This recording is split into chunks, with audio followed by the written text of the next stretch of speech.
Well, the Big Orange crashed and burned in South Carolina. It ain't the first time this old boy's seen that happen. It gets rough down there on a Saturday night. And this past weekend was probably the worst of the defeats that the Big Orange has ever taken on the chin down at South Carolina. Now, we got to analyze this situation and kind of figure out just exactly what happened here. I got some theories, as you might imagine. Being a Big Orange fan, I was very excited this year to start out the year. I had a feeling that if we beat Pittsburgh, that we would be undefeated going into the Florida game. And I felt like, okay, if we won that game against Florida, we're going to zoom up the polls. Next thing you know, we wound up beating LSU down there, and it's like, whoa, man, Tennessee is for real. We're a top 10 type of program. Next thing you know, it got us ranked number 1, which, knowing that we were a little suspect on the defensive side of the ball, that was maybe a little bit of a reach.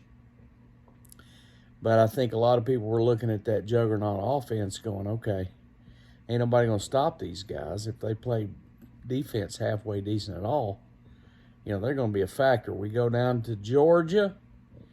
The Georgia game, we started off a little stale. They started off hot as a firecracker. We were on the road, couldn't really hear ourselves think, and we had a bunch of false start penalties, which I think was the major difference in the football game. The false start penalties killed our hurry up. The refs were jumping in there between the center and the quarterback. We were stalling, going backwards, had to punt. I mean, it just wasn't Vols football. And then, ultimately in that game, we beat them 7-3 in the second half, which was a good showing. With 4 minutes to go in the game, we had the ball at midfield, and Kirby Smart was over there yelling and screaming and had the headphones off. I mean, we did pretty good down there.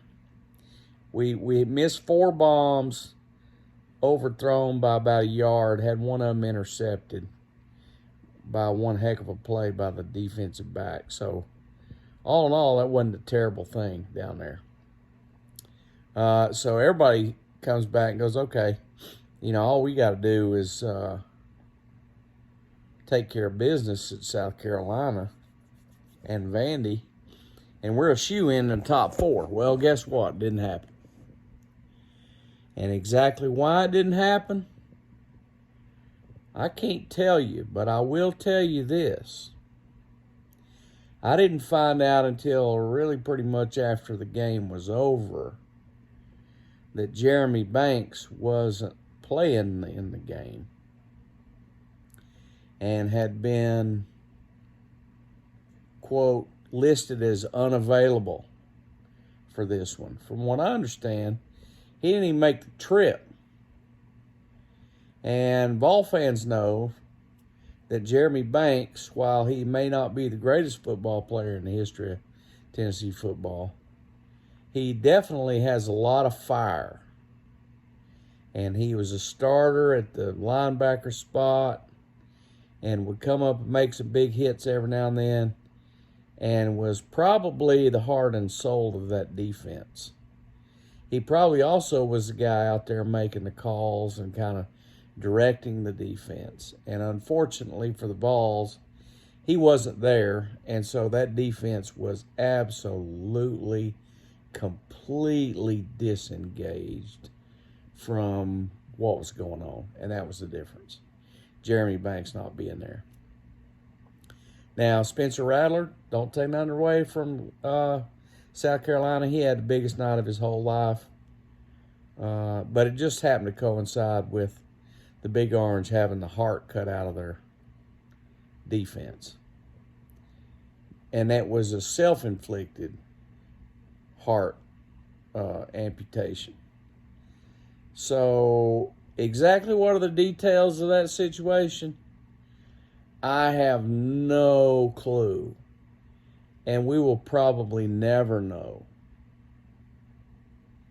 Add to that the fact that Hendon Hooker, who is, the greatest quarterback in the history of all football, according to me, goes running up into the line on kind of a option play and makes a cut. He tried to make a cut towards the interior of the line to some daylight that he saw up in there, and the left knee absolutely gave way. Now, he wasn't hit by anybody. It was just he just blew his knee out, okay? Now, that happens to people,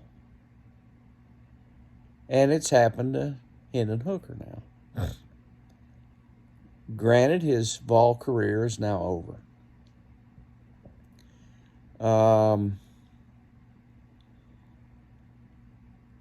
love Hendon Hooker. I think he's a great guy. I look forward to seeing him in the pros. I hope he winds up having a great career in the NFL and make some money and all that. He's a great Tennessee quarterback, the best I ever saw play up there. Now, it looks like to me this is probably the best thing that could possibly happen to Joe Milton, because Joe Milton is now going to get a kind of a introductory level SEC start with Vandy on the road, even though there's no fans there other than Tennessee fans. And then he's going to have probably a month to prepare for a big-time bowl game. Now, who knows who will play? But chances are it's going to be a highly ranked team, somebody up in the top 20 at least. And it's probably going to be on a good stage, and it's probably going to be a primetime bowl game kind of thing. And the Big Orange is going to insert Joe Milton into this situation, and this is going to be his opportunity to put out there that, yes, I'm ready for this.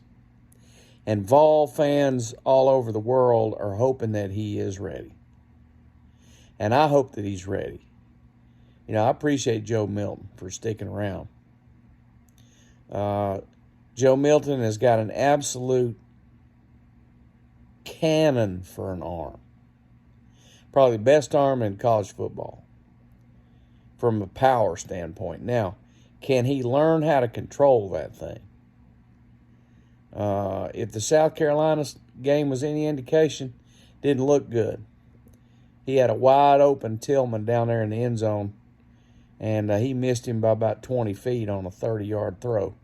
It's a throw I could have made. And so makes me wonder what was going through his head. Did he intentionally throw it to a safe zone to make sure that he didn't have an interception? That's a possibility. But, he was open by 6-7 yards all the way around and wide open in the end zone. If you hit him in the numbers, it's a touchdown. So that was a little bit shaky. Milton, when he throws the ball flat, when he don't have to arch it, it's right on target. And that was a throw that he really didn't have to arch, and it wasn't on target. So I didn't really like the look of that situation. So what's going to happen here now is at the Vandy game and then whatever bowl game we got, this is going to be Joe Milton's opportunity. He's getting 2 games to show whether or not he can do it. And I got a feeling that if he does not rise to this challenge, then he's going to be seriously on the bubble next summer when it comes time to putting in the offense for the next fall campaign. If Joe Milton steps up, does all the right things, acts the right way, can make the throws, and go out there and have a, 22 out of 26 kind of 2-touchdown affair in the Vandy game and then in the bowl game, and rushes for 100 yards and rushes for a couple touchdowns. If he kind of picks up where Hendon Hooker left off, then that's going to bode well for him moving into next season, and it's going to bode well for the Vols. As far as this thing with Jeremy Banks is concerned, I have no earthly idea what happened that a perfectly healthy Jeremy Banks was not allowed to play in that football game. But I can tell you right now that it really makes me wonder about Josh Heupel. Because these championship teams, when they're on a championship type of run, they are very, very, very subtle situations that are a balancing act with all the personnel and all the moving parts. And you just don't arbitrarily yank out any player from that situation. And yet the absolute heart and soul of the Vols defense was yanked out. And I'm like, you just can't do that. And that's what Heupel did. And so therefore, they go down there and get absolutely, completely demolished, and Hendon Hooker blows his knee out, and so the whole season goes down the drain in one fell swoop. But the good news is it was a great season. And it has been a great season, and it will go down in history as a great season. I can't remember the last time that Tennessee beat Florida, Alabama, and LSU in the same year. Maybe it's happened, but I don't remember that. So there's a lot of really, really good things going on. Now the test of, it's easy to kind of move up from Nowheresville. But then when you start approaching the lofty heights of the top 5, you get that much more scrutiny. And now we've had a situation where we took a team down there and got beat by somebody named ranked top 25 and got 60-something points put on us in a situation where it hadn't happened since probably the 1800s or something like that. So it's a huge question mark for Heupel. I think this is a great opportunity for Joe Milton to step in there, right the ship, play a great game against Vandy in a tune-up kind of thing, and he's got another few weeks to prepare for a very top-rated football team opposition on a big stage. So, to me, Joe Milton is the big winner in this particular thing as the world turns. And the Vols got shaken, and it was pretty much a self-inflicted wound, which is the worst kind. Maybe we may never know the details of what went on. I cannot, for the life of me, understand any scenario whereby the heart and soul of the defense is removed from a critical game. So, I don't know what the guy did, and I just about don't care. If he was not in a prison cell, he should have been on that football field down there in South Carolina. That's my opinion. So, anyway, that's what I got to say about it. It's been a great year. I love Heupel. This is a chink in the armor that, to me, maybe Heupel's going to learn from this. He sure better. And be interesting to see how the locker room responds to this whole deal. It'll be interesting to see what's going on behind the scenes. You know what I mean? Hopefully they can keep the team together. They did a good job this year, but typically that's winning helps keep them together, you know. The team doesn't really appear as though it's imploded until they lose. And that's exactly what happened this week. We imploded down there. So, go Big Orange. I still look for 2 more wins this year. It's going to be on the back of Joe Milton. And can Heupel get this offense going to a reasonable level of firepower with Joe Milton at the controls? We're going to get to find out.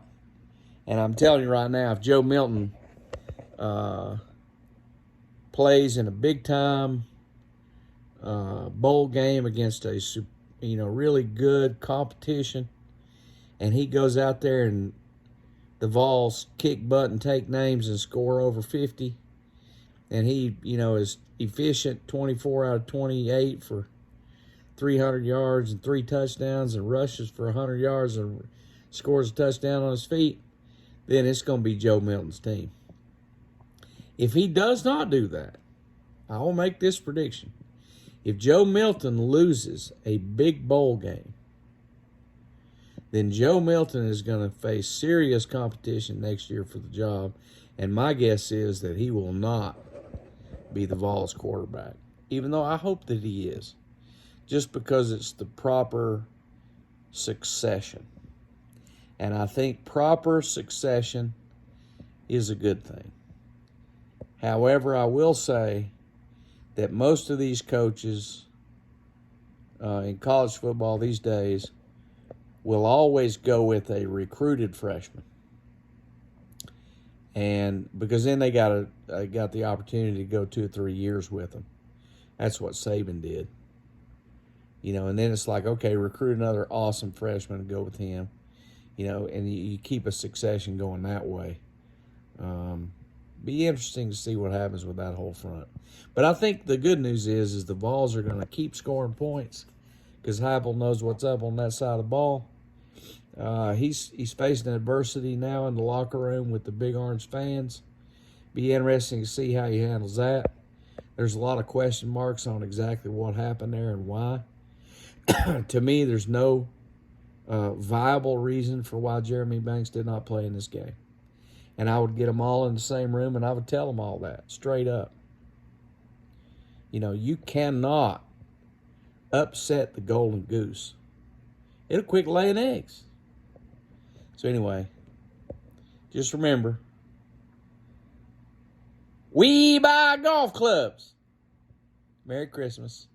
Go to mikesgolfshop.com. Buy plenty of stuff and sell us your clubs. Go Big Orange.